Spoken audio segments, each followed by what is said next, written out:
প্রশান্ত মহাসাগরের পাড়ে মরিচের মতো দেখতে এই দেশটির নাম চিলি।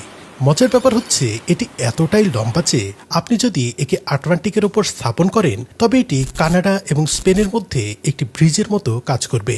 আরও ভালোভাবে বোঝার জন্য এই দূরত্বটি দেখুন, ব্রিটেনের লন্ডন থেকে ইরাকের বাগদাদ, যার দূরত্ব 4105 কিলোমিটার। চিলির দৈর্ঘ্য 4300 কিলোমিটার, অর্থাৎ এর থেকেও লম্বা। কিন্তু এত লম্বা হলেও দেশটির পাশে কিন্তু খুবই সরু। সবচেয়ে সংকীর্ণ স্থানে এটি প্রস্থে 100 কিলোমিটারের থেকেও কম।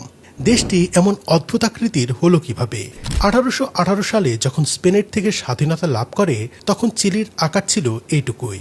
যেহেতু পূর্বে আন্দিস পর্বতমালা আর পশ্চিমে প্রশান্ত মহাসাগর, ফলে উত্তর ও দক্ষিণে ছিল তাদের এক্সপেনশনের একমাত্র রাস্তা।